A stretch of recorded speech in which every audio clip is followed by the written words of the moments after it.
Hey, what's going on, guys? This is Daryl Matthews with Keller Williams and the Matthews Group, here to touch base on your local market update for Kent County, July 2023.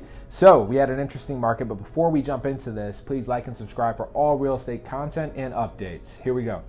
First things first, new listings. Last year, we saw 885 new listings come to the market. This year, we're at 639. That's a negative change of 27%, and that's understandable. With less homes coming to the market due to interest rates, we're seeing more opportunity for sellers to not have to compete when they go to the market, and buyers to get closing costs paid for, because there's not many buyers out there either. So I think it's interesting to see that stat drop 27% or 28% this year.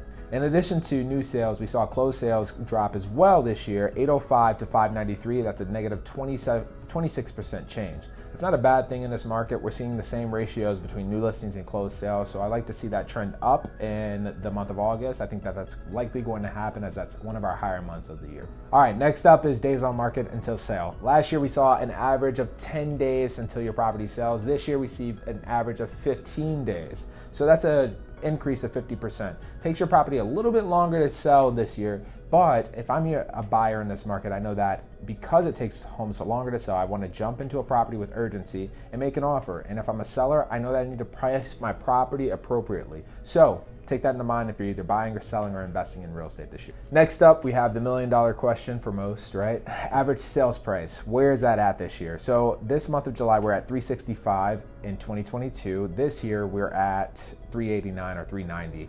Basically, that's an increase of $25,000 and a 7% increase this year. I love to see that. In this market, it's important to know that your property is still appreciating, though we're having lower transactions happen. That means that your property is still growing in value. I love to see that for our sellers, and for buyers, understand that you can benefit from this as well once you lock into a property. Important to know.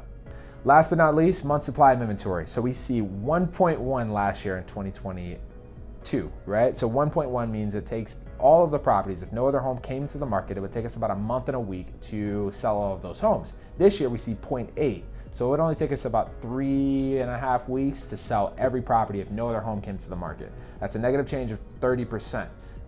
Though we're seeing less sales, we're still seeing low inventory. So if you are a seller in this market, understand it is important for you to put your home onto the market, and you will get your asking price.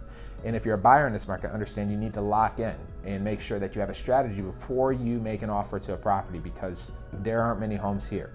With that being said, this is the Matthews Group, where we help people buy, sell, and invest in real estate. Please give us a contact or reach out to us regarding your strategy to purchase your next home or sell your property. Thanks so much.